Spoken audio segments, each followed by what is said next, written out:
বাঘের কাছে গিয়া এক হাত দিয়ে বাঘের কান ধরছে, কান। সোনালা বলবেন না, আপনারা কি বাঘ পালতেছেন নাকি? তা এক হাত দিয়ে বাঘের কান ধরছে। আশরাফ আলী থানভী বলেন আরেক হাত দিয়ে বাঘের গালে ইচ্ছা মতো একটা থাপ্পড় মাইরা দিচ্ছে।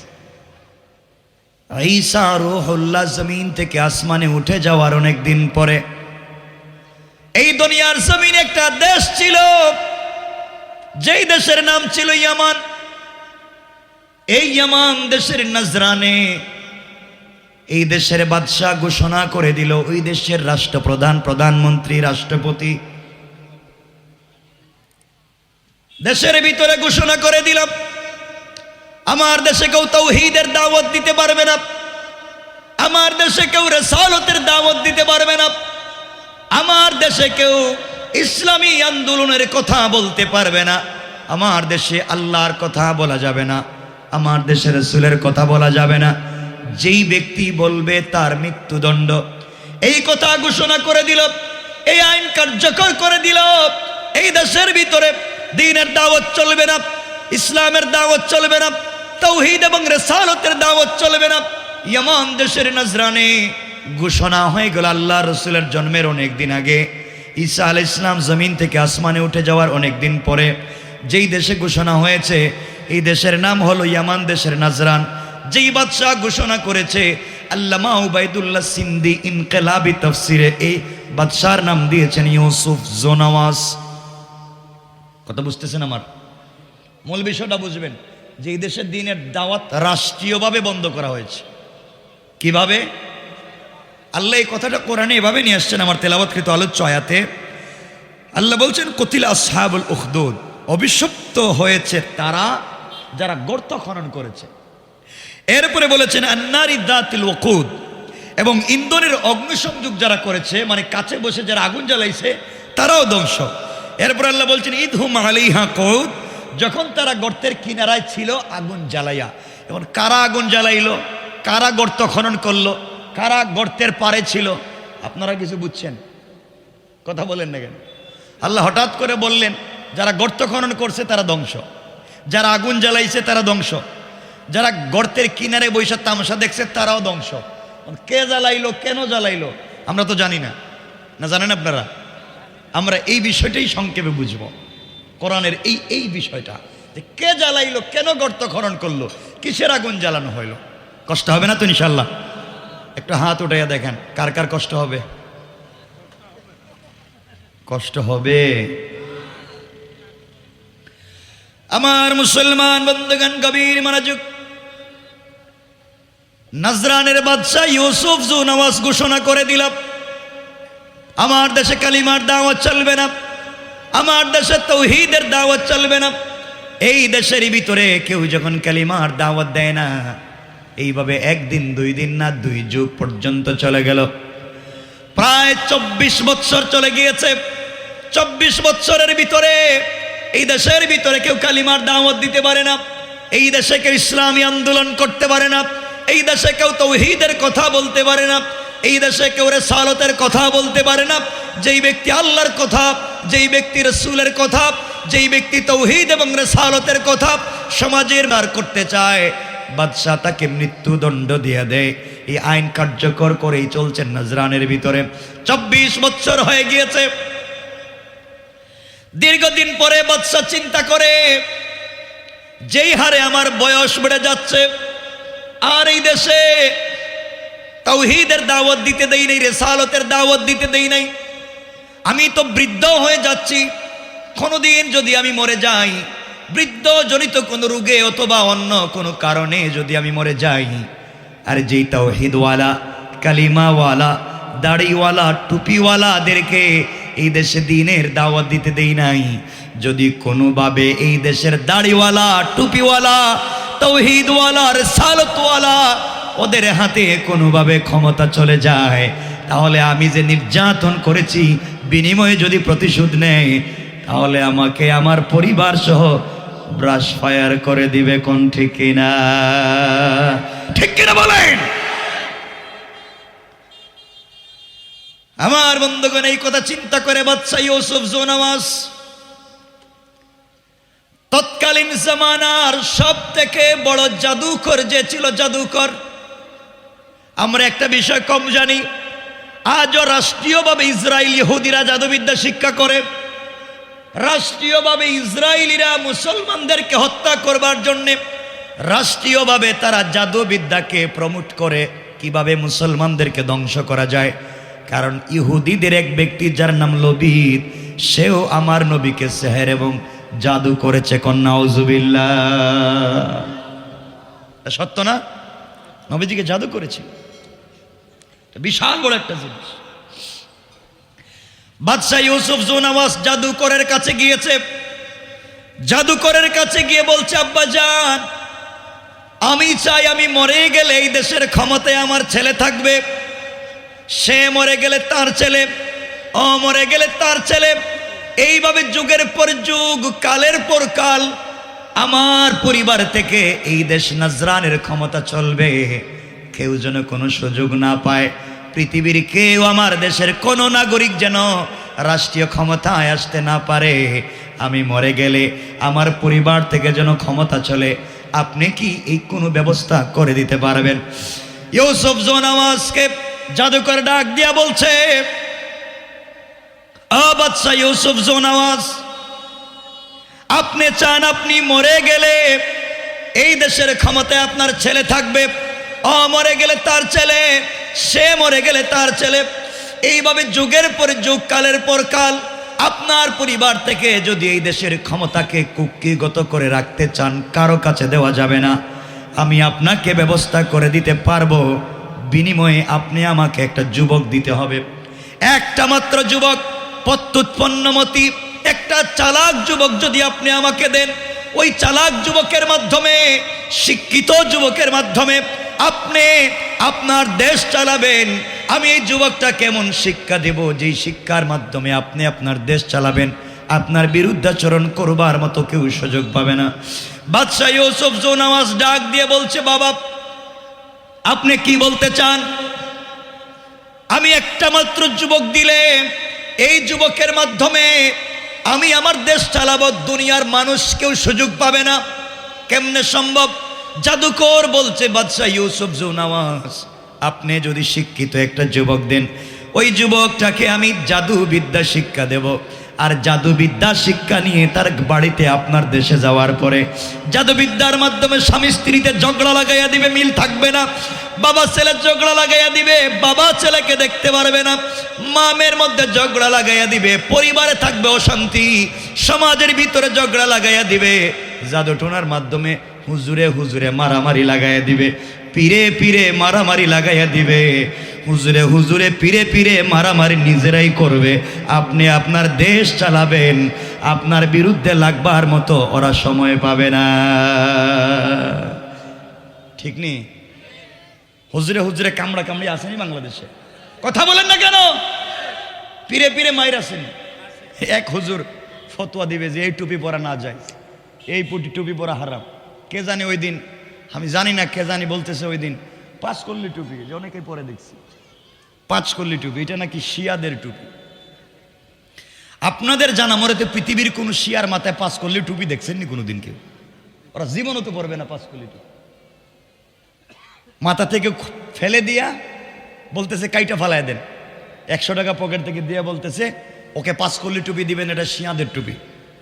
বিভক্ত করা হচ্ছে, টুপি পরা যাবে না।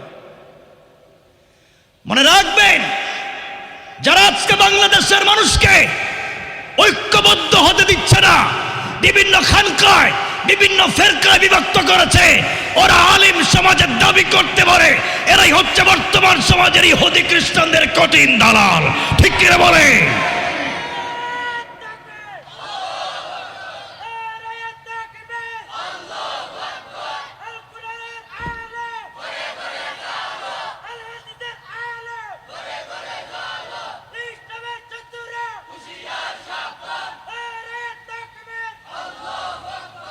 ভাই, কে টুপি পরছে? জালি টুপি, গোল টুপি, 5 কল্লি টুপি বা টুপি নাই, এটা জানারই দরকার নেই আপনার। এই সাবজেক্টটাই বাদ দেন। মনে রাখবেন, যারা আমার কিবলার দিকে মুখ করে সালাত পড়ে, যারা আমার হাতের জবাই করা পশুর গোশত খায় তারাই হচ্ছে মুসলিম। তাদেরকে ঐক্যবদ্ধ করো, ঘৃণা ছড়িয়ে দিও না। আজকে সমাজে শুধু ঘৃণা, হিংসা, বিদ্বেষ।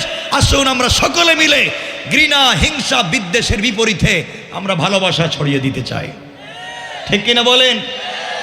আমরা ফিতনা চাই না। সমাজকে আর বিভক্ত করবেন না। জালি টুপি পরা যাবে না, গোল টুপি পরা যাবে না, পাঁচকল্লি পরা যাবে না, কিস্তি টুপি পরা যাবে না, কাটা পাঞ্জাবি পরা যাবে না, গোল পাঞ্জাবি পরা যাবে না, এই না সেই না হাবিজাবি, শুধু ফতোয়া আর ফতোয়া। আপনারা ফতোয়া দিয়ে আজকে নারীদেরকে তাফসীর সূরা বন্ধ করেছেন। উলামায়ে কেরাম কিছু ফতোয়া দিয়ে মহিলাদেরকে মসজিদে আসা বন্ধ করেছেন। আজও ফতোয়া দিয়ে সিনেমা হল বন্ধ করতে পারেন নাই। আজও ফতোয়া দিয়ে নারীদেরকে মার্কেটে যাওয়া বন্ধ করতে পারেন নাই। এই শয়তানি বাদ দেন। সমাজকে আর বিভক্ত করবেন না। আল্লাহকে ওয়াস্তে আজকালকের যুব সমাজ এডুকেটেড, এদেরকে নষ্টামি করবেন না। এই ইমামের পিছনে নামাজ পড়া যাবে না, ওই ইমামের পিছনে নামাজ পড়া যাবে না, দু হাতে মুসাফা করলে নির্গাত জাহান্নামী। কি আজগবি ফতোয়া শুরু হয়ে গেছে এই সমাজের, কি হাবিজাবি শুরু হয়েছে।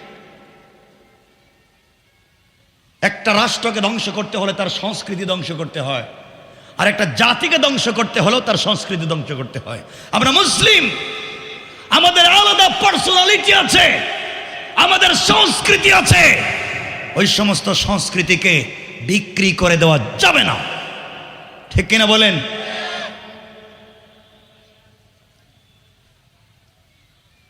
আমার বন্ধুগণ মনে রাখবেন,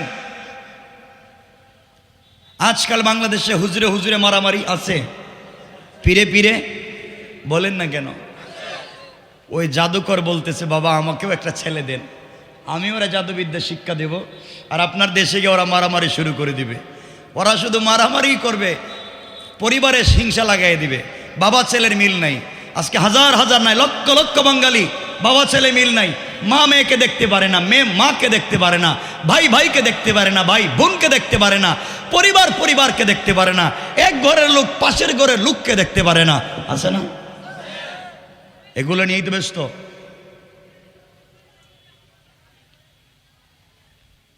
কষ্ট পাচ্ছেন আমার কোথায়? এই সমাজে এই কঠিন পরিস্থিতিতে দিন কেমনে প্রচার করবেন সেটা বুঝাতে চাই। আমার মুসলমান বন্ধুগণ গভীর মনোযোগ।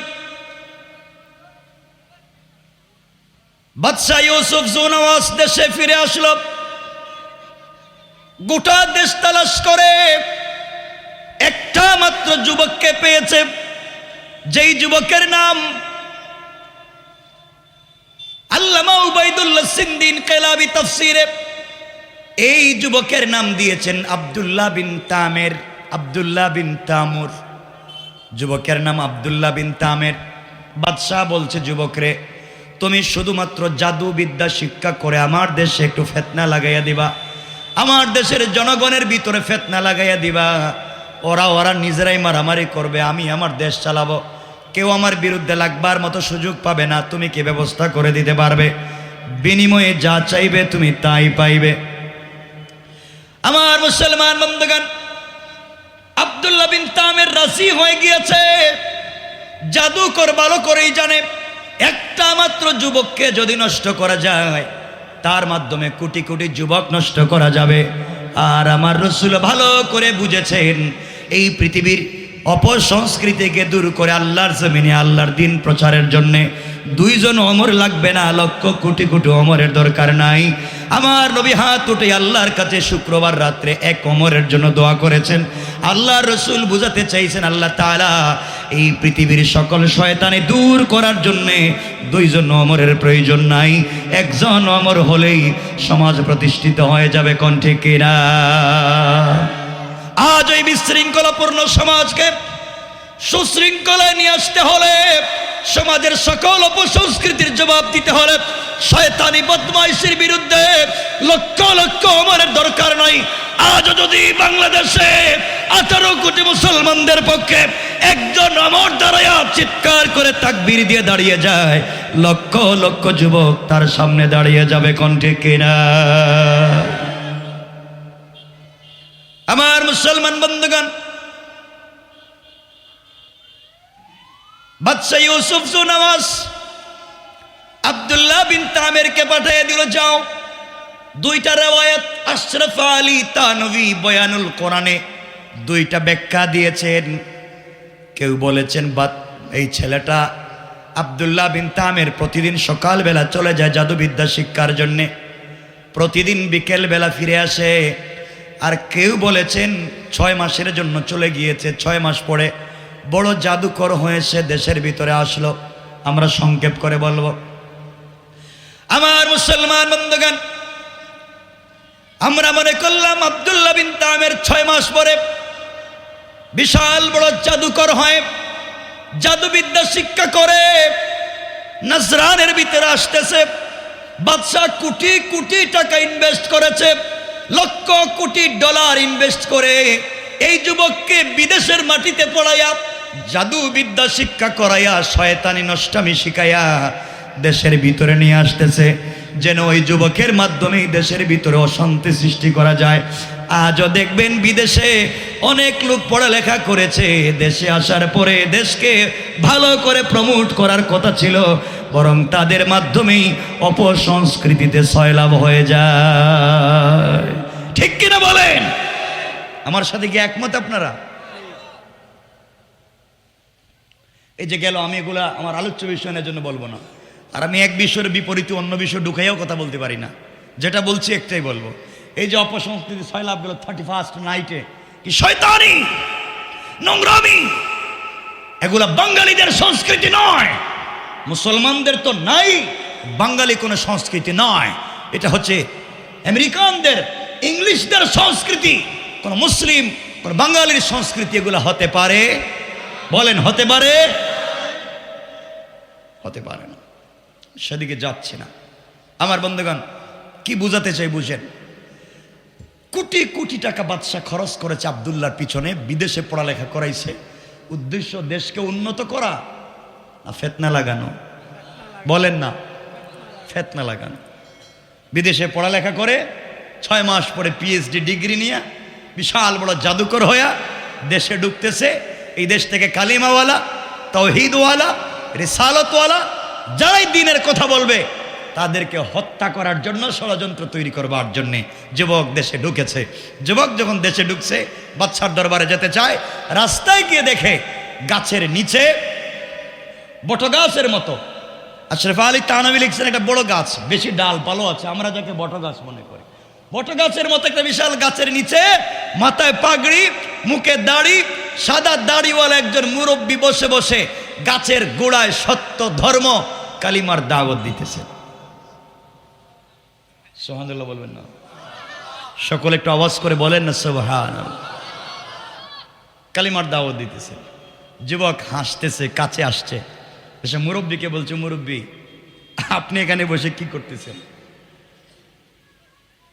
মুরব্বী বলছেন, বাবা দেখো আমি তোমাকে চিনি না, গোটা দেশ ধ্বংস হয়েছে, পরিবারে অশান্তি, সমাজে অশান্তি, আমি সমাজে দিন শান্তি দিতে চাই, আমি আল্লাহর তাওহীদ এবং রাসূলের রিসালাতের দাওয়াত দিয়ে যাই, এটা পড়লেই শান্তি, ফাকাদ ফাজা, কামিয়াবি আর কামিয়াবি। যুবক বলতেছে, আপনি আমাকে চিনেন? আমি জাদুবিদ্যা শিক্ষা করে আসছি, খুঁজে খুঁজে বাইর করবো এই দেশে কারা কারা কালিমার দাওয়াত দেয়, সবগুলা লিস্ট করে দেশ থেকে বের করে দিব, আর আপনি কালিমার দাওয়াত দিতেছেন। মুরব্বীকে মস্কারা করে, দুষ্টামি করে, অট্ট হাসি দিয়া যুবক চলে যাচ্ছে বাদশার দরবারে। মুরব্বী দাঁড়িয়ে গেলেন, যুবকের চেহারার দিকে তাকালেন, তাকিয়ে কতক্ষণ কাঁদলেন, তারপরে হাসতে লাগলেন। আচ্ছা, হঠাৎ করে কারো চেহারার দিকে তাকিয়ে যদি আপনি কাঁদেন, কারো চেহারার দিকে যদি তাকিয়ে আপনি হাসেন, স্বভাবতই তার ভিতরে কৌতূহল ঢুকবে যে ব্যাপারটা কি। ঠিক বললাম না? কথাগুলো বুঝবেন। যুবক বেক করে এসে বলতেছে, মুরব্বী আপনাকে হুমকি দিলাম, এই দেশে কালিমার দাওয়াত চলবে না, আপনি দাওয়াত তো দিচ্ছেনই, আমার চেহারার দিকে তাকিয়ে কাঁদছেন কেন, হাসছেন কেন? আমাকে কি মনে হচ্ছে আপনার? দুষ্টামি করছেন, মস্কারা করছেন আমাকে দেখে? আপনার সাহস তো কম না? মুরব্বী বলছেন, বাবা তোমাকে দেখে হাসি, তোমাকে দেখে আমি দুষ্টামি করিনি, ঠাট্টা করিনি, বরং তোমাকে দেখে বিশাল বড় ইতিহাস মনে পড়েছে। কি মনে পড়েছে আপনি একটু বলেন। আমার মুসলমান বন্ধুগণ, যুবক বলছে বলুন কি হয়েছে। আল্লাহর বুজুর্গ আলেম তাওহীদ ওয়ালা ডাক দিয়া বললেন, যুবক রে, তোমার চেহারার দিকে তাকাইয়া এই জন্যে আমি কাঁদলাম। আমার জীবনে যত মানুষকে দেখেছি, পৃথিবীর জমিনে যত যুবককে দেখেছি, আল্লাহ তোমার স্ট্রাকচার এত সুন্দর করে তৈরি করেছে, তোমার মতো এত সুন্দর চেহারার যুবককে আজ পর্যন্ত আমি কোনোদিন দেখি নাই। কোন সুবহানাল্লাহ। যুবক, আল্লাহ তোমাকে এত সুন্দর করে তৈরি করেছে, কত সুন্দর করে তোমার চেহারা তৈরি করে দিয়েছে, কত সুন্দর করে হাত পা দিয়েছে। এই চেহারা দিয়ে আল্লাহর কদমে সেজদা করবার কথা ছিল। গোলাম, তুমি আল্লাহকে চিনো না, তোমার ভিতরে আল্লাহর তাওহীদ নাই, তোমার ভিতরে রাসূলের রাসালাত নাই, তোমার ভিতরে রাষ্ট্রকে সুশৃঙ্খলার ভিতরে নিয়ে আসবার মতো চিন্তা নাই, তোমার ভিতরে আছে তাওহীদ এবং রাসালাত বিদ্বেষী মনোভাব, তোমার ভিতরে আছে এই দেশের ভিতরে হিংসা তৈরি করবার মনোভাব। আমি চিন্তা করে দেখলাম, যুবকরে, এই মুহূর্তে তুমি যদি মারা যাও, কবরে চলে যাও, তোমার ভিতরে তাওহীদ এবং রিসালাত না থাকবার কারণে কবরে গেলে তোমার সুন্দর চেহারা সুন্দর থাকবে না, তোমার সুন্দর বডি সুন্দর থাকবে না, সাপ বিচ্ছু খেয়ে তোমাকে ধ্বংস করে ফেলবে। কারণ তোমার ভিতরে আল্লাহর পরিচয় নাই, তোমার ভিতরে রাসূলের পরিচয় নাই, কবরে গেলে কেউ তোমাকে চিনবে না। এই জন্য তোমার প্রতি দরদ নিয়ে আমি চোখের পানি ছেড়ে কাঁদলাম। আহারে, এত সুন্দর চেহারার মানুষকে তুমি দুনিয়া ধ্বংস করতে চাও, আর আল্লাহ তোমার কবর থেকে কিয়ামতকে ধ্বংস করে দিতে চায়। যুবক, এই জন্য তোমার চেহারার দিকে তাকায় আফসোস করে চোখের পানি ছেড়ে দিয়েছি। যুবক রে, এখন শোনো, আমি কেন তোমার চেহারার দিকে তাকাই হাসলাম। যুবক শোনো, আল্লাহ রাব্বুল ইজ্জত ওয়াল জালাল এই পৃথিবীর জমিনে খলিফা যখন তৈরি করতে চাইলেন, প্রতিনিধি তৈরি করতে চাইলেন, আমার আল্লাহ বললেন, ওয়াইদ ক্বালা রাব্বুকা লিল মালাইকাতি ইন্নী জাইলুন ফিল আরদি খলিফা। আল্লাহ রাব্বুল ইজ্জত ওয়াল জালাল বললেন, দুনিয়ার জমিনে আমি প্রতিনিধি বানাতে চাই। ফেরেশতাদেরকে বললেন খলিফা বানাতে চাই, যারা দুনিয়া আমি যাব না, আমি না গেলেও আমার তাওহীদকে ধরে রাখবে, আমার দিনকে জিন্দা করবার জন্য জীবন দিবে, এমন আমি কিছু প্রতিনিধি বানাতে চাই। ফেরেশতারা জবাব দিল, আতাজালু ফিহা মান ইউফসিদু ফিহা ওয়া ইয়াসফিকু দিমা। আল্লাহ তাআলা, আপনি কি এমন জাতি বানাতে চান যারা ফিতনা করবে, মারামারি করবে, কাটাকাটি করবে? এদেরকে খলিফা বানাইয়া লাভ নাই। ওয়া নাহনু নুসাব্বিহু বিহামদিকা ওয়া নুকদ্দিসু লাক। আল্লাহ তাআলা, সব সময় আমরা তোমার ইবাদত করি, তাসবিহ পড়ি, তুমি কেন আমাদেরকে খলিফা বানাতে চাও না? আল্লাহ জবাব দিলেন, ক্বালা ইন্নী আ'লামু মা লা তা'লামুন। আল্লাহ রাব্বুল ইজ্জত ওয়াল জালাল জবাব দিলেন, ফেরেশতারা, আমি কেন খলিফা বানাতে চাই তোমরা জানো না, আমি আল্লাহর রহস্য জানি, তোমরা জানো না কেন বানাতে চাই। ও যুবক আব্দুল্লাহ, এমন সময় আমার আল্লাহ ফেরেশতাদেরকে বললেন, ফেরেশতারা আদমের বডি, আদমের অবয়ব, আদমের কঙ্কাল তৈরি করে আমি আল্লাহর সামনে হাজির করো। তারা গোটা দুনিয়া থেকে মাটি এনে মাটি দিয়ে আদমের কঙ্কাল তৈরি করলো, আদমের অবয়ব তৈরি করলো। আমি আল্লাহ নিজের হাতে আদমের কপাল, আদমের ঠোঁট, আদমের গাল, আদমের কণ্ঠনালী, আদমের কাঁধ আমি আল্লাহ নিজের হাতে তৈরি করলাম। এরপরে ফেরেশতাদের দিকে তাকাইয়া ডাক দিয়ে বলছে, ফেরেশতারা, আমি আল্লাহ নিজের হাতে আদম তৈরি করেছি, যে আদম তৈরি করতে তোমরা নিষেধ করেছো, আমি খলিফা বানাতে চাই। তাকাইয়া দেখো কেমন হলো। ও যুবক আব্দুল্লাহ, এমন সময় সমস্ত ফেরেশতারা আদমের চেহারা মুবারক দেখে আল্লাহর কুদরতের পায়ে সিজদায় পড়ে ডাক দিয়ে বলছে, আল্লাহ তাআলা, আপনি দুনিয়ায় যা কিছু সৃষ্টি করেছেন, আদমের মতো এত সুন্দর চেহারা এই জীবনে কোনোদিন দেখি নাই। কোন সুবহানাল্লাহ। যুবক আব্দুল্লাহ, এমন সময় সমস্ত ফেরেশতারা প্রশ্ন করেছে, আল্লাহ তাআলা, আপনি দুনিয়ায় যা তৈরি করেছেন কোন বলে তৈরি করেছেন, ফায়াকুন তৈরি হয়েছে। আদমকে কেন আপনার হাত দিয়ে তৈরি করতে গেলেন?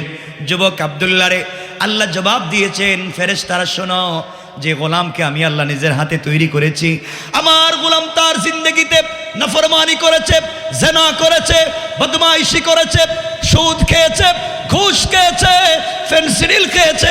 অন্যায় করবার পরে আমার গোলাম দুনিয়ার কোন একটা বাঁকে, দুনিয়ার কোন একটা সময়ে আমি আল্লাহকে চিনতে পেরে আমার কপাল আমার কুদরতের পায়ে লাগায়া, আমার দেয়া চোখ থেকে পানি ছেড়ে দিয়া, আমার দেয়া জবান দিয়ে আমাকে আল্লাহ বলে যদি স্বীকার করে নেয়, আমি আল্লাহ কথা দিলাম গোলাম রে, আমি আল্লাহকে আল্লাহ বলে স্বীকার করে নিতে দেরি হবে, আমি আল্লাহ তোর গোটা জিন্দগির গুনাহ মাফ করে জান্নাতি বলে ফয়সালা করে দিতে আমি আল্লাহর 1 মিনিটও দেরি হবে না। কোন সুবহানাল্লাহ। আজ বাক আব্দুল্লাহ আল্লাহ বলেছেন, যত অপরাধ করো না কেন, কালিমা পড়লি সকল অপরাধকে আল্লাহ ক্ষমা করে দেয়। তোমার চেহারার দিকে তাকাই এই জন্য হাসলাম। জীবনে অনেক বুকা যুবক দেখেছি, তোমার মতো এত বুকা কোনো মানুষ দেখি নাই। যুবক বলতেছে, আমাকে বুকা কোথায় পাইলেন? আল্লাহর ওলি বলছেন, যুবকরে তুমি শুধুমাত্র কেবলমাত্র জাদুবিদ্যা শিক্ষা করেছো, আর কোনো অন্যায় করো নাই। আমার বিশ্বাস এই মুহূর্তে তুমি যদি আমার মতো কালিমা পড়ে ইসলামী আন্দোলনের কর্মীর খাতায় নাম লেখাইয়া নাও, তাওহীদ আর রিসালাতকে মেনে নাও, ও গোলাম আমার বিশ্বাস তুমি কালিমা পড়তে দেরি হবে, আল্লাহ তোমার গোটা জিন্দগির গুনাহকে মাফ করে দেয়া তোমাকে দুনিয়ার জমিনে বিশ্ববিখ্যাত ওলি বানাইয়া দিতে আল্লাহ দেরি করবে না। পাশাপাশি যুবকরে কালিমা যদি পড়ে ফেলো, জবানে স্বাদ পাইবা, কলিজায় এমন শান্তি পাইবা, জীবনে এয়ার কুলার, এয়ার কন্ডিশন, টাইস আর সিরামিক ফিট করা কোটি টাকার বিছানায় ঘুমাইয়া যে স্বাদ পাও নাই, একবার কালিমা পড়লে তার চাইতে বেশি শান্তি পাইবা। কান সুবহানাল্লাহ, আল্লাহু আকবার। যুবকের সামনে 1 মিনিট মাত্র নসিহত করলেন, যুবক তোমার মতো বোকা মানুষ, তুমি দৌড় মিয়া, জাদুবিদ্যা শিখছো, বাদ দাও, শয়তানদের খাতা থেকে নাম মুছে দাও, যেই দলে নাম লেখাইছো তোমার নেতাও শয়তান, কর্মীরাও শয়তান, বাদ দাও, আসো আমাদের কাছে কর্মী হক ইসলামের তাওহীদের। যুবক বলছে, হুজুর আচ্ছা কালিমা হয়তো পড়লাম, কিন্তু কালিমা পড়লেই যে আমি মাফ হয়ে যাবে এর কোনো গ্যারান্টি তো পাচ্ছি না। আল্লাহর ওলি বলছেন, যুবক বললাম আমি বলছি সাথে সাথে গুনাহ মাফ, আল্লাহ তোমাকে বুজুর্গ ওলি বানাইয়া দিবে। আর আমি বলছি জবানে স্বাদ পাইবা, কলিজায় শান্তি পাইবা, এবং এত ক্ষমতা পাবা, তুমি যে ক্ষমতার জন্য জাদুবিদ্যা শিক্ষা করেছো কিচ্ছু না, এটা তো জেনারেল নলেজ। জেনারেল মানে কি? জেনারেল মানে কি? সাধারণ বলেন না, জেনারেলের অর্থ কি? জেনারেল নলেজ মানে সাধারণ শিক্ষা। আর আমি তোমাকে যে তাওহীদের কথা বলছি, এটা সাধারণ শিক্ষা নয়, এটা অসাধারণ শিক্ষা। তা যদি অর্জন করতে পারো, সাগরের উপর দিয়া তুমি গুড়া দৌড়াতে পারবা। সাগরে গুড়া দৌড়ালেও সাগরেও তোমার গুড়ার পায়ের নিচে পানি লাগবে না ইনশাআল্লাহ। আল্লাহু আকবার বলেন না, আল্লাহু আকবার। এটা অসাধারণ শিক্ষা। বাদ দাও তুমি জেনারেল নলেজ। যুবককে কয়েক মিনিট নসিহত করলেন, যুবক তো চেঞ্জ হয়ে যাচ্ছে। যুবক বলতেছে, হুজুর তাহলে কি আমি কালিমা পড়ে নেব? এত কোটি কোটি টাকা সরকার আমার পিছনে খরচ করছে, বিদেশে পড়াইছে এই দেশ থেকে কালিমা মুছে দেওয়ার জন্য, আর আপনি বলতেছেন আমি আবার কালিমা পড়বো? হুজুর আমি কি শুনবো? আল্লাহর ওলি বললেন, তুমি চিন্তা করে দেখতে পারো। আমার আল্লাহ বলছেন, ও শয়তান, তুই কৌশল করেছিস আব্দুল্লাহকে দিয়া এই দেশ থেকে ইসলামকে মুছে দিবে, তাওহীদ আর রিসালাতকে তুই মুছে দিয়ে জাদু করে পৌঁছে দিবে। আর আমি আল্লাহ সিদ্ধান্ত নিলাম, কৌশল করলাম, এই যুবকের মাধ্যমে এই দেশের দিন জিন্দা করে ছাড়ব। আল্লাহু আকবার বলেন না। বাদশার কৌশল একটা, এই যুবক দিয়া দিন মুছে দেওয়া, আর আল্লাহ কৌশল করলেন এই যুবক দিয়া দিন জিন্দা করবেন। সুবহানাল্লাহ বললেন না? আল্লাহ পারবেন কি পারবেন না? আমার আল্লাহ কোরআনে কারিমে বলেন, ওয়া মাকারু আল্লাহ ওয়াল্লাহু খায়রুল মাকিরিন। আল্লাহ রাব্বুল ইজ্জত ওয়াল জালাল বলছেন, কাফের বেঈমানেরা দিনকে মুছে দেওয়ার জন্য যে কৌশল করে, ওরা তো জানে না ওদের কৌশল কেমন আর আমি আল্লাহর কৌশল কেমন। ওদের কৌশলের চাইতে আমি আল্লাহর কৌশল আরো বড়, কোন ঠিক কিনা? আল্লাহ কৌশল করলেন, এই জিনিস দিয়ে দিন জিন্দা করবেন। আমার ভাইরা, এই জন্য মনে রাখবেন, সমাজে কাউকে ছোট করবেন না, কোনো জিনিসের উপরে ভর করে চলবেন না। আমি আপনাদের কাছে জানতে চাই, আগুন নিবাতে কি লাগে? কথা বলেন না কেন? কয়েকদিন আগে ঝালকাঠি যাওয়ার পথে একটা লঞ্চে আগুন ধরেছিল। লঞ্চটা কোথায় ছিল? যে পানি দিয়ে আগুন নিবে, এই পানির উপরেই তো আগুন লাগছে। কথা বলেন না কেন? আল্লাহ বলছেন, কিচ্ছু দিয়া হবে না, একমাত্র আমি রব ছাড়া। রবের দিকে ফিরে আসো, আমি সব করতে পারি। তোমরা যে জিনিস দিয়ে নিভাতে চাও, আমি ওই জিনিসই লাগাই দিই। কথা বলেন না কেন? পারবেন কি পারবেন না? কথা বলেন না কেন? এই জন্য মনে রাখবেন, যারা কোটি টাকা দামের গাড়ি দৌড়ান, এয়ার কুলার, এয়ার কন্ডিশন, টাইসার, সিরামিক ফিট করা রুমে ঘুমান, শোনো, তোমার গাড়ি প্রাডু গাড়ি, হ্যারিয়ার গাড়ি, কয়েক কোটি টাকা দামের গাড়ি চালাও। রাস্তায় জেমে পড়লে অনেক ভিক্ষুক ভিখারিরা ভাঙ্গা ভিক্ষার থালা নিয়ে বলতেছে, বাবা আমাকে 1টা টাকা দেন, 2টা টাকা দেন, আমি কিছু খেতে পারি না। তোমার কোটি টাকা দামের গাড়ির জানালার গ্লাস খুলতে পারো না, 2 টাকা দেওয়ার জন্যে। মনে রাখবা যে আল্লাহ তোমাকে প্রাইভেট কোটি টাকার গাড়িতে বসাইতে পেরেছে, ওই আল্লাহ ভিক্ষুকের হাতে ভিক্ষার ভাঙ্গা থালা ধরিয়ে দিয়েছে। আল্লাহ চাইলে তোমাকে প্রাইভেট থেকে বের করে এই ফকিরকে প্রাইভেটে বসাইয়া তোমার হাতেও ভিক্ষার থালা দিতে 1 মিনিটও দেরি হবে না। শয়তানি বন্ধ করো, ক্ষমতার অপব্যবহার চলবে না। এমন একদিন আসবে, ক্ষমতা থাকবে, মাইকে চিল্লাবা, তোমার সাথে শ্রোতারা মোহর মোহর করতালি দিবে। ক্ষমতা চলে গেলে এয়ারপোর্ট নয়, কোনো জায়গায় ঘুমাবার মতো জায়গা খুঁজে পাওয়া যাবে না।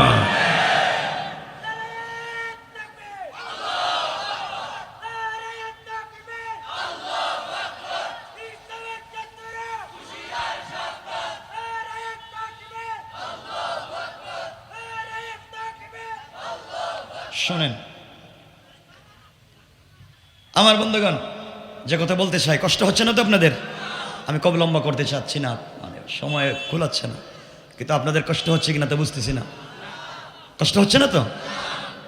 বিষয়টা অনেক লম্বা, শেষ পর্যন্ত যাব না, কারণ আমি কর্তৃপক্ষকে বলছি টাইমের কথা। আমার বন্ধুগণ, যুবক বলছে, হুজুর এক কাজ করেন, আমাকে কালিমা পড়াইয়া দেন। কোটি টাকা সরকার আমার পিছনে খরচ করেছে, বিশাল বড় জাদুকর হয়ে আসছিলাম এই দেশ থেকে, দিন মুছে দিব, কিন্তু ভিতরে জানি আমাকে সাক্ষী দিচ্ছে, না না এটা ভালো কাজ না। আল্লাহ বলে, আমি এটাই করেছি। আমার আল্লাহ বলেন, ইন্না কাইদাশ শাইতানি কানা যায়ীফা। আল্লাহ রাব্বুল ইজ্জত ওয়াল জালাল বললেন, কাফেররা দিন মুছে দেওয়ার যে কৌশল করে, এগুলো আমি আল্লাহর কাছে মশা মাছির চাইতে আরো দুর্বল। কোন সুবহানাল্লাহ। যুবক বলছে, হুজুর কালিমা পড়াইয়া দেন। বুজুর্গ কালিমা পড়াইয়া দিছেন, বাদশার কৌশল শেষ, কোটি টাকা শেষ, কালিমা পড়াই দিছে। যুবক মুসলমান হয়েছে। সংক্ষেপ করে বুঝাবার জন্য বলছি, মুসলমান হওয়ার পরে বলছে, হুজুর আপনি না বললেন জবানে স্বাদ পাবো, কলিজায় শান্তি পাবো, আমি তো কিছুই পাইতেছি না, আপনি কি বললেন আর কি পড়লাম? বুজুর্গ আলেম বলছেন, যুবক তুমি কালেমার অর্ধেক পড়েছ, অর্ধেক, বাকি অর্ধেক বাকি আছে। হুজুর বাকি অর্ধেকটা কি? একটা চাপ দিমু, জাথা দিমু, জাথা, বুকের সঙ্গে বুক লাগাই একটা চাপ দিমু। কারণ ইলম সিনা দের সিনা, আল্লাহর পরিচয় এক সিনার থেকে আরেক সিনায় যায়, কিতাব পড়ে পড়ে খুঁজে পাওয়া যায় না। ইলম সিনা দের সিনা। এই জন্য জিবরিল আমিন আমার রসুলকে বলছিলেন, ইকরা। রসুল বলছেন, ওগুলো আমি পারি না। আবার বলছেন, ইকরা। রসুল বলছেন, ওগুলো আমি জানি না। আবার বলছেন, ইকরা। রসুল বলছেন, পারি না। জিবরিল আমিন বলছেন, আল্লাহ তাআলা কার কাছে কোরআন দিয়ে পাঠাইছেন? আসমান জমিন যে কোরআন নিতে পারে নাই, এই কোরআন দিয়েছেন এক বেচারার কাছে, বেচারা জানে না। আল্লাহ বলছেন, জিবরাইল এ কথা বলো না, আমার বন্ধুকে এভাবে কষ্ট দিও না। আরে ইলম এভাবে যায় না। আমার বন্ধুকে বুকের সঙ্গে বুক লাগিয়ে একটা চাপ দাও, দিতে দেরি হবে, পুরো কুরআন তার সিনায় দিতে দেরি হবে না। আল্লাহু আকবার বলেন না। ইলম সিনাদের সিনা। আমার মুসলমান বন্ধুগণ, গভীর মনোযোগ। যুবক আব্দুল্লাহ বিন তামিরকে মুরব্বী বুকের সঙ্গে লাগায়া চাপ দিয়া বললেন, আল্লাহ তাআলা বাদশাহ যুবকের মাধ্যমে জমিন থেকে দিন মুছে দিতে চায়, নজরান থেকে দিন মুছে দিতে চায়। আল্লাহ তাআলা আমি এই যুবকের জবানে কালিমা জারি করে দিয়েছি। আল্লাহ তাআলা তুমি তার অন্তর থেকে কুফরি নেফাকি দূর করে তোমার ইলমে মারিফত, তোমার পরিচয় তার অন্তরে ঢেলে দাও, যার মাধ্যমে এমন শক্তি আর পাওয়ার পায় এই দেশে যেন তার মাধ্যমে কালিমার দাওয়াত দিতে পারি। আমার বন্ধুগণ, কসম আল্লাহ পাকের জাতের, বুজুর্গ আলেম এই যুবকটাকে জড়াইয়া চিৎকার করে যখন আল্লাহর কাছে দোয়া করেছেন, যুবক ডাক দিয়ে বলছে, আল্লাহর ওলি আপনি আমাকে ছেড়ে দেন। এই মুহূর্তে আপনার একটা চাপে আল্লাহর আরশ পর্যন্ত পরিষ্কার দেখা যায়। আল্লাহু আকবার। আমি ইলমওয়ালা, আমাকে ছেড়ে দেন। বুজুর্গ ছেড়ে দিছে। যুবক যাও। হুজুর এখন তো স্বাদ পাই। কি আপনি করলেন? কি একটা চাপ দিলেন, কি দিলেন আপনি? অনেক শান্তি পাচ্ছি, অনেক ভাল লাগতেছে। হুজুর আমি আর কোথাও যাব না। কি এর টাকা, কি এর বাড়ি, কি এর গাড়ি, কিচ্ছু লাগবে না। দেখবেন যারা দিনের দাওয়াত দেয় সব বাদ দিয়ে জেল জুলুম স্বীকার করতে বাধ্য, কারণ কালিমার দাওয়াতই শান্তি। কথা বলেন না কেন? যুবক বলছে, হুজুর সব বাদ, আমি আর কোথাও যাব না, এখন আপনার সাথে আছি, আপনার কর্মী হয়ে গেলাম। বুজুর্গ বলছেন, যুবক কাজ হবে না, আমার এখানে থাকলে কাজ হবে না। দেশের মানুষের কাছে দিনের দাওয়াত দিতে হবে। আমি একা মানুষ, তুমি মাত্র একজন সদস্য কর্মী হইলা। যাও আগে দিন বুঝো, ইসলাম বুঝো, এরপরে দাওয়াত দাও। জঙ্গিবাদ, সন্ত্রাসবাদ, উগ্রবাদ, এই ফিতনার সাথে জড়িত হওয়ার দরকার নাই। ঠান্ডা মাথায় দিন বুঝো। হিকমা ওয়াল মাউইদাতিল হাসানা, হিকমতে উত্তম কথা বলার মাধ্যমে দিনের দাওয়াত দাও। হুজুর বাড়ি থেকে একটু আসি। যুবক বাড়িতে চলে যাচ্ছে। এতদিন ছিল জাদুকর, এখন হয়েছে কালিমাওয়ালা। আল্লাহু আকবার বলবেন না? চেঞ্জ করেছেন কে? কথা বলেন কে? আল্লাহ। আমার বন্ধুগণ, এক পর্যায়ে যুবক চলে যাচ্ছে বাড়ি। দুটো রিওয়ায়াত, আল্লামা কাজী সানাউল্লাহ পানিপতি তাফসীরে মাজহারিতে দুটো রিওয়ায়াত বলেছেন, আমি একটা বলবো। যুবক যাওয়ার পথে রাস্তায় গিয়ে দেখে রাস্তার দুই পাশে শত শত যুবক দাঁড়িয়ে আছে। রাস্তার মধ্যখানে বিশাল বড় একটা বাঘ মানুষের চেহারার দিকে দাঁড়িয়ে আছে। মানুষ রাস্তার দুই পাশে দাঁড়ানো, বাঘ রাস্তার মধ্যখানে দাঁড়ানো। যুবককে জিজ্ঞাসা করে, আপনারা দাঁড়িয়ে আছেন কেন? রাস্তা পার হচ্ছেন না কেন? পাবলিক বলতেছে, বাবা তোমাকে চিনি না, আমরা রাস্তা পার হতে পারতেছি না এই বাঘের কারণে। কখন জানি আমাদের উপর আক্রমণ করে, আমাদেরকে খেয়ে ফেলে, এই ভয়ে আমরা রাস্তা পার হতে পারি না। যুবক বলল, তাই নাকি? মনে মনে বলতেছে, এইমাত্র কালিমা পড়ে ইসলামী আন্দোলনের কর্মীর খাতায় নামটা লেখায় আসছি। এতদিন ছিলাম শয়তান, আর আজকে হয়েছে আল্লাহর গোলাম। একটু পরীক্ষা কইরা দেখি বাঘের শক্তি বেশি না আমার আল্লাহর ক্ষমতা বেশি। সুবহানাল্লাহ বললেন না? এ কথা বলে আস্তে আস্তে বাঘের কাছে গেছে। কার কাছে গেছে? কথা বলে না, কার কাছে? বাঘের কাছে গিয়া এক হাত দিয়ে বাঘের কান ধরছে, কান। সুবহানাল্লাহ বলবেন না? আপনারা কি বাঘ পালতেছেন নাকি? তা এক হাত দিয়ে বাঘের কান ধরছে। আশরাফ আলী থানভী বলেন, আরেক হাত দিয়ে বাঘের গালে ইচ্ছা মতো একটা থাপ্পড় মাইরা দিচ্ছে। আর ডাক দিয়ে বলছে, এই বাঘ, আল্লাহ তোকে বানিয়েছে বন জঙ্গলে থাকবার জন্যে, রাস্তাঘাটে পাবলিক ডিস্টার্ব করো কেন? তুমি আমাকে চিনো না? আমি কে? আমি কালিমাওয়ালা, এই মাত্র কালিমা পড়ে আসছি, তুমি আমাকে চিনো না? আল্লাহু আকবার বললেন। পাবলিক কই কার পরিচয় দেয়? এ কথা বলতে দেরি আল্লামা ওবায়দুল্লাহ সিন্ধি বলেন, বাঘ মাথাটা নোয়াইয়া কানটা নাড়াইয়া জঙ্গলে চলে যেতে 1 মিনিটও দেরি করে নাই। আর আস্তে কোন সুবহানাল্লাহ।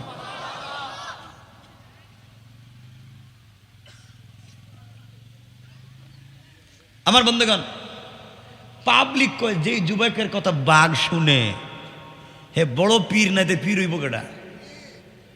পাবলিক তার কাছে তেল নিয়া পানি নিয়ে হাজির হয়। যুবক এই কাজ তো আমার না রে, এই কাজের জন্য তো কালিমা পড়ি নাই। কালিমা পড়েছি সমাজকে পরিশুদ্ধ করবার জন্য, আল্লাহর তাওহীদ শিখাবার জন্য। আর মানুষ তেল পানি নিয়ে আসতেছে, কাজ হবে না। মানুষ চোখে দেখে না। যুবকের কাছে আয়সা বলছে, বাবা আমি চোখে দেখি না। যুবক তার হাতটা চোখে লাগাইয়া দেয়, দিলেই চোখ ভালো হয়ে যায়। পা ভাঙ্গা, যুবক পায়ে হাত দিলে পা ভালো হয়ে যায়। পাবলিক যুবক দেখলো যেই আসে সেই ভালো হয়ে যায়, কিন্তু কালিমা তো কি পড়ে না। যুবক এবার বলছে এভাবে কাজ হবে না, আমার কাজ হচ্ছে এই দেশে দিন জিন্দা করা, সুতরাং আর কাজ হবে না। এখন যে আসবে আমার কাছে সমস্যা নিয়ে, আগে বলবো কালিমা পড়ো, তারপরে তোমার জন্য দোয়া করব, এরপরে আল্লাহ চোখ ভালো করে দিবে। সুবহানাল্লাহ বললেন না? এখন যুবক দিনের দাওয়াত দেওয়া শুরু করছে, কোনো মারামারি নাই, কাটাকাটি নাই, ঠান্ডা মাথায় দিনের দাওয়াত চলছে হেকমতে। এই খবর আস্তে আস্তে পৌঁছে গিয়েছে বাদশাহ ইউসুফ জু নওয়াসের মন্ত্রণালয় পর্যন্ত। বাদশার মন্ত্রণালয়ে পৌঁছে গেছে, এমন একটা বাচ্চা ছেলে দেশে আসছে, চোখ ভালো করে দেয়, কানা লোকের ভালো করে দেয়, পা ভাঙ্গা লোকের পায়ে হাত দিলে পা ভালো হয়ে যায়। ওই সময় বাদশাহ ইউসুফ জু নওয়াসের মন্ত্রণালয়ে অর্থমন্ত্রী যিনি ছিলেন তার চোখ ছিল অন্ধ, চোখে দেখতো না। সে যখন জানতে পারল যে একটা যুবক আছে চোখে হাত দিলে চোখ ভালো হয়ে যায়, তিনি হাদিয়া তোহফা উপহার উপঢৌকন নিয়া আব্দুল্লাহর দরবারে হাজির। আব্দুল্লাহরে বলতেছেন, আব্দুল্লাহ বাবা আমি তোমাকে চিনি না, চোখে দেখতেছি না, কিন্তু তোমার কণ্ঠটা কেন জানি পরিচিত পরিচিত মনে হচ্ছে। আব্দুল্লাহ মনে মনে কয় আপনি তো মন্ত্রী, মনে মনে বলতেছে আপনার সিগনেচারেই তো এই দেশে কালিমা বন্ধ হয়েছে। সুবহানাল্লাহ বললেন না? আপনি অর্থমন্ত্রী, আপনার ক্ষমতা, আপনার সিগনেচারেই তো এই কাজটা হয়েছে। শেষ পর্যন্ত আপনি আমার দরবারে আইছেন, আচ্ছা দেখা যাক কি করা যায়। মন্ত্রী সাহেব কি চান? আব্দুল্লাহ চোখ তো কানা, চোখে দেখি না, মন চায় চোখে কিছু দেখি। শুনলাম তুমি নাকি চোখ ভালো করে দিতে পারো, তাইলে আমার চোখটা একটু ভালো করে দেও না। আব্দুল্লাহ বলছে, মন্ত্রী সাহেব চোখ তো আমি ভালো করে দিতে পারি না, চোখ ভালো করে দেন আমার আল্লাহ। সুবহানাল্লাহ বললেন না? মন্ত্রী বলতেছে আমাদের আল্লাহ আবার কে? আমাদের খুদা আবার কে? আমাদের খুদা তো ইউসুফ জু নওয়াস, আমাদের আল্লাহ তো আমাদের বাদশাহ। আব্দুল্লাহ বলছে, মন্ত্রী সাহেব আপনাদের বাদশাহী যদি আপনাদের আল্লাহ হয়, তাহলে চৌকের জন্য আমার কাছে আইছেন কেন? হের কাছে যাইতে পারেন না? সুবহানাল্লাহ বললেন না? আমার কাছে কেন? ওর কাছে যান। আর আপনাদের বাদশা এমন আল্লাহ হইছে, নিজের নাকের সেন্টার ঠিক নাই, নিজের চোখ ছোট, নিজের চেহারা কালো, মনে হয় আল্লাহ তার ডাইস ছাড়া বানাইছে, একবার ডাইস নাই। এই লোকটা নিজে আল্লাহ দাবি করে, অথচ নিজেরাই সুন্দর করে বানাইতে পারছে না। ঠিক কিনা বলেন? মন্ত্রী বলতেছে, বাবা তোমাকে তো চিনলাম না, কিন্তু তুমি বাদশাকে বাদশা মানো না, আল্লাহ মানো না? না। ও মন্ত্রী, আপনি যে আমার কাছে কালিমা পড়তে আসছেন, আপনি চিনেন আমারে? আমি তো চিনি না। কিছুদিন আগে আমাদের দেশের একটা ছেলেকে আমরা কয়েকশো কোটি টাকা দিয়া বিদেশে পাঠাইছি, জাদুবিদ্যা শিক্ষা করে আসতেছে, আসলে পরে সব কালিমাওয়ালাদেরকে সাইজ করব। আব্দুল্লাহ বলতেছে, হেই আব্দুল্লাহ তো আমি। সুবহানাল্লাহ বললেন না? আপনি যার কাছে চোখ নিতে আসছেন, এই আব্দুল্লাহ তো আমি। আব্দুল্লাহ তাইলে তোমার পিছনে এত টাকা পয়সা খরচ করলাম জাদুবিদ্যার জন্য, তুমি আবার কি বলছো? আব্দুল্লাহ ডাক দিয়ে বলছে, মন্ত্রী রে, আপনি আমাদের পিছনে, আমার পিছনে কোটি কোটি টাকা আপনারা রাষ্ট্রের খরচ করেছেন জাদুবিদ্যা শিক্ষার জন্যে। আমি জাদুবিদ্যা ঠিকই শিখছিলাম, কিন্তু দেশে আসার পরে আমার আল্লাহ আমাকে জাদু করে কালিমা পড়াইয়া মুসলমান বানাইয়া মন্ত্রী তোমার সামনে দাঁড়া করাইয়া বলছে, মন্ত্রী সাহেব কালিমা আপনি পড়েন, নাইলে ক্ষমতা থাকবে না। ঠিক কিনা আওয়াজ করে বলেন। মন্ত্রীকে শেষ পর্যন্ত আমারই দাওয়াত, আমার টাকা দিয়া জাদুবিদ্যা শিক্ষা আমারই কালিমার দাওয়াত। মন্ত্রী চিন্তা করছে তো চোখ পাওয়া তো লাগবে, কেমনে চোখ পাওয়া যায়? মন্ত্রী চিন্তা করলো যদি এই মুহূর্তে কালিমা পড়ি, আর কালিমা পড়ার পরে যদি চোখ পাই, চোখ পাওয়ার পরে কালিমা ছেড়ে দিব। নিয়ত ভালো না খারাপ? নিয়ত খারাপ। যদি কালিমা পড়ি, চোখ পাই, চোখ পাওয়ার পরে কালিমা ছেড়ে দিব, এই নিয়তে বলছে আব্দুল্লাহ কালিমা পড়াও। হযরতে আব্দুল্লাহ বলছেন যুবক মুরব্বী, আপনি মন্ত্রী সাহেব কালিমা পড়েন। মন্ত্রী কালিমা পড়ছে। কালিমা পড়ার সাথে সাথে আব্দুল্লাহ তার হাতটা মন্ত্রীর চৌকে দিয়া বলছে আল্লাহ কত বাটপার, নিয়ত ঠিক নাই, এরপরেও তো আমি তার জবানে কালিমা জারি করে দিয়েছি, আল্লাহ তুমি তার অন্তর থেকে কুফরি নেফাকে দূর করে তার চোখটা ভালো করে দাও। বলতে দেরি মন্ত্রীর চোখ ভালো হইতে দেরি নাই। সুবহানাল্লাহ বললেন না? মন্ত্রী দেখতেছে তার চোখ ভালো। কিরে চোখ পাইলাম? আব্দুল্লাহ রে বলছে আব্দুল্লাহ তুমি টাকা পয়সা যা লাগে নেও, আমাকে তুমি ছেড়ে দাও, আমি গেলাম, কালিমা পড়ছি, চৌকো পাইছি, এখন আমি চলে যাই। আব্দুল্লাহ বলছে মন্ত্রী আপনি তো কালিমা পড়ছেন, চোখ পাইছেন, ঠিক আছে, তো কালিমা তো অর্ধেক পড়ছেন, এই অর্ধেকে তো কাজ হবে না, বাকি অর্ধেক লাগবে। কয় বাকি অর্ধেক কি? বাকি অর্ধেক হইলো আপনাকে আমার বুকের সঙ্গে লাগাই একটা চাপ দিব, জাতা দিব। জাতা দিলে আর কি হয়, আমরাই তো কত মানুষের চাপ দিছি, কিছুই তো হয় না, দে। আমার বন্ধুগণ আব্দুল্লাহ মন্ত্রীকে বুকের সঙ্গে লাগাই ধরেছে আর আল্লাহকে বলেছে আল্লাহ তাআলা যেই মন্ত্রণালয় থেকে যার সিগনেচারের মাধ্যমে এই দেশে রাষ্ট্রীয়ভাবে কালিমার দাওয়াত বন্ধ হয়েছে, আল্লাহ তাআলা তাকে আমি বুকের সঙ্গে জড়িয়ে ধরেছি। আমি চাই তার মাধ্যমে এই দেশের সংসদে প্রথমে কালিমার দাওয়াত উঠবে। আল্লাহ তাআলা তার অন্তর থেকে কুফরি নেফাকি দূর করে তোমার পরিচয় তার ভিতরে ঢেলে দাও, যেন আগামী কালকে সংসদের ভিতরে কালিমার পতাকা উঠে যায়। আল্লাহু আকবার। ছেড়ে দিয়েছে। মন্ত্রী বলতেছে আব্দুল্লাহ কি করলে, কি চাপটা নাই দিলে আমারে, সব ভুলে গিয়েছি। কিসের বাড়ি, কিসের গাড়ি, কিসের মন্ত্রিত্ব, আজকে থেকে আমিও তোমার সাথী। আমিও চাই এই দেশের ক্ষমতার শয়তান থাকবে না, আমরা এখানে কালিমার দাওয়াত দেব। আল্লাহু আকবার। এজন্য আমার আল্লাহ বলেছেন ইন্না কাইদাশ শাইতানি কানা দাঈফা। কিরে শয়তান, কৌশল করছিলে যুবক দিয়া দিন মিটাইবে, এখন তোর গড়েই দিন ঢুকাইয়া দিস। আল্লাহু আকবার বললেন না? কষ্ট হচ্ছে ভাই, আমি কি ভাই গেল 9টা হয়ে গেছে, আলোচনা অনেক লম্বা, আমি কিন্তু লম্বা করতে পারতেছি না।